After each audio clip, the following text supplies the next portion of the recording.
Olá, aluno do 5º ano, professores. Eu sou Maria Dirce, Didi, tá? Professora de História.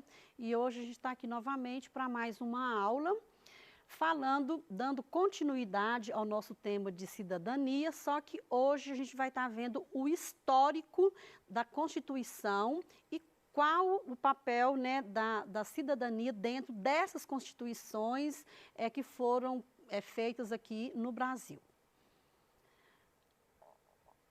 A habilidade que a gente vai trabalhar aqui hoje, né, lá do currículo referência de Minas Gerais, é a habilidade 4. E aí, então, o que a gente vai estar vendo? Cidadania e Constituição. A gente vai tentar hoje aqui, né, eu vou tentar com vocês, estar mostrando o histórico de todas as constituições brasileiras ao longo, né, da nossa história, tá? Por quê? Porque é através desse conhecimento, né, gente, desse meio, que a gente pode estar conhecendo as transformações pela qual passou o conceito de cidadania ao longo, né, da nossa história, desde 1824, tá? Né, que foi a data da primeira Constituição, até os nossos dias atuais. Aqui, então, tem uma imagem da primeira Constituição brasileira, que foi de 1824. Bom, essa Constituição de 1824, ela foi outorgada. O que significa isso, né? Outorgada é a mesma coisa que imposta, tá? Ela não passou, né, por uma assembleia, por um grupo de pessoas que representassem o povo. Então, essa Constituição outorgada, ela foi outorgada pelo Dom Pedro I, tá? Ela conciliava os interesses da elite com o autoritarismo do imperador Dom Pedro I. O que seria essa elite? As pessoas endinheiradas, né? Os grandes latifundiários aqui, né, do Brasil, tá? O que tinha de cidadania dentro dessa Constituição de 1824? A monarquia, então, ela foi considerada unitária e hereditária. Unitária por quê? Porque tinha um rei, que era a autoridade máxima, e esse poder ele passaria hereditariamente de pai para filho, ou se o pai, nessa pessoa não tivesse filhos, de alguém muito próximo dele, tá? Dentro dessa Constituição aqui, ela foi feita 4 poderes, tá? O poder legislativo, executivo e judiciário, que a gente conhece bem porque esses 3 poderes permaneceram nas nossas outras constituições. Mas o Dom Pedro aqui, ele colocou um outro poder, que é o poder moderador, né? E esse poder, então, ele estava acima dos outros 3 poderes. Isso significava o quê? Que a palavra final era do imperador. Tá certo? Independente do que os outros poderes, né, resolvessem ali, a palavra final era do imperador. Continuando aqui com essa cidadania na Constituição de 24, né, ela dava garantia do direito à propriedade das terras, de pessoas escravizadas e de demais bens adquiridos pelas elites durante esse período colonial. Então, quer dizer, aqui o privilégio era só da elite rica e, claro, que da família do imperador. Estabeleceu-se também dentro dessa Constituição o catolicismo como religião oficial do Império.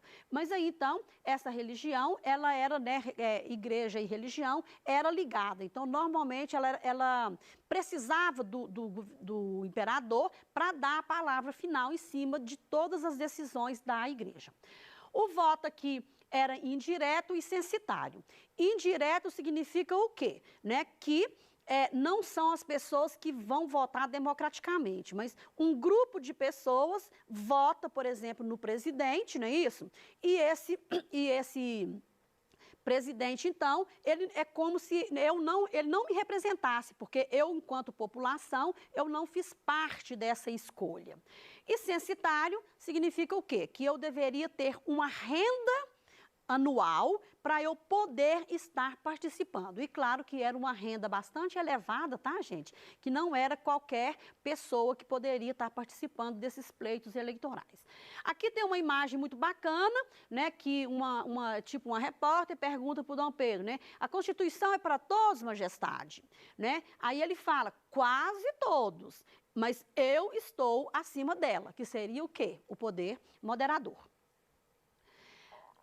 A participação política dos cidadãos, então, dentro, né, de tudo que eu comentei com você aqui agora, ela era o quê? Quase que inexistente, tá? Por quê, gente? Os indígenas não foram considerados cidadãos, nem brasileiros, ficando fora dos planos políticos e sociais do país. Vocês imaginam que loucura, né? A gente tinha milhões de indígenas aqui no Brasil e eles não eram considerados cidadãos. Então, quer dizer, a população quase que no todo ficou de fora e até porque o voto censitário também, a maioria da população era pobre, ela não fazia parte aqui, né, sendo contada como, né, considerado cidadão nessa Constituição de 24. Bom, a gente vai então para a nossa próxima Constituição, que foi a de 1891. Essa Constituição, ela já foi formulada por uma Assembleia Nacional Constituinte e promulgada, quer dizer, ela já não foi imposta, né, porque ela foi feita por um grupo de pessoas, que no caso aqui a Assembleia Constituinte, e ela foi promulgada em 24 de fevereiro. Com a proclamação da República em 1889 e a promulgação da Constituição, né, em 91, foi criado, então, um sistema de eleições diretas para eleger o presidente, né, o presidente e o vice-presidente da República. O voto era permitido para homens maiores de 21 anos, exceto analfabetos e mendigos. Quer dizer, de novo, né, melhorou um pouquinho aqui a questão da cidadania, mas, de novo, a grande, né, parcela da população brasileira foi deixada de fora e não considerada cidadão para estar podendo votar. E nesse momento aqui, o voto não era secreto, tá? Não é como a gente vota hoje. A pessoa ia lá, né, e tinha uma cédula e poderia estar ficando pessoas próximas ali e eu contar em quem eu estava votando. Foi formulada, né?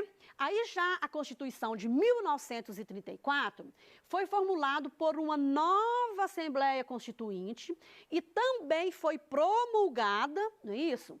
Pelo presidente Getúlio Vargas. Getúlio Vargas, vocês vão estar, né, vendo esse conteúdo aí para frente, é um presidente que vai assumir, né, depois de 1930, na década de 30, e ele então faz essa Constituição, né, aqui em 34. Dentro da cidadania nessa Constituição, né, ela foi bastante ampliada nesse momento aqui. Teve várias coisas muito bacanas dentro dessa Constituição de 34, tá? O voto passou a ser obrigatório e secreto a partir de 18 anos, ok? Aqui eu trouxe uma imagem, né, vocês estão vendo aí que cada Constituição tem uma cor diferente, mas que é, né, muito bacana, todas elas, tá? Aí, dentro aqui dessa Constituição ainda, dessa cidadania de 34, gente, o voto feminino foi legitimado, porque até então vocês viram que em momento nenhum eu coloquei que mulher poderia votar, né? A partir de 1934, então, esse voto é legitimado. Eu trouxe aqui uma imagem da Celina Guimarães, que foi, né, a primeira mulher a tirar o seu título de eleitor, tá?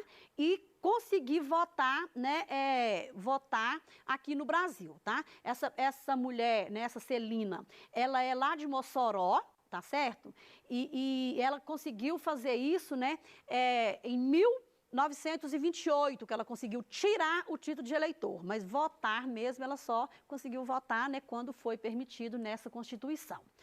Os analfabetos e mendigos aqui continuam excluídos aqui do exercício democrático, e aqui, em 34, criou-se as leis trabalhistas, que muitas dessas leis ainda permanece nos nossos dias atuais. Né? A gente está tendo agora uma reforma trabalhista que, claro, que muito do que estava ali, né, já não vai existir mais. Mas essas leis trabalhistas que o Getúlio Vargas colocou na época, elas, né, perduraram aí por muito tempo, tá? Só que aí o Getúlio Vargas, em 37, ele coloca como se fosse uma ditadura. Ele fecha, então, o Congresso, revoga a Constituição de 34 e outorga, quer dizer, impõe uma nova Constituição. Por essa Constituição, gente, ele cancela todas as nossas conquistas de cidadania, tá? Ele cancela as eleições diretas, adota a eleição indireta para presidente da República.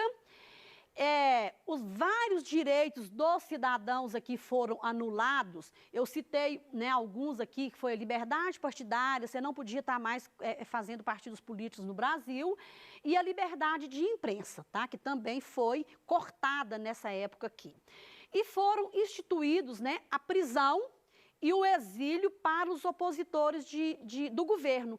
E pela primeira vez a gente teve uma questão aqui também, que foi colocada a pena de morte aqui no Brasil. Bom, aí nós vamos pular aqui para a Constituição de 46, né, de 1946, que ela novamente foi elaborada por uma nova Assembleia Constituinte, que foi formada pelos membros do Congresso. Aí a gente já tinha representantes, não é isso? A cidadania dentro dela. Estabeleceu-se novamente, né, as eleições diretas para presidente da República, tá? Os principais feitos dessa Constituição foram, gente, estabelecimento dos direitos individuais do cidadão, o fim da censura e a pena de morte. Né? Ainda bem que as coisas duraram, né, pouco, de uma Constituição, né, para outra.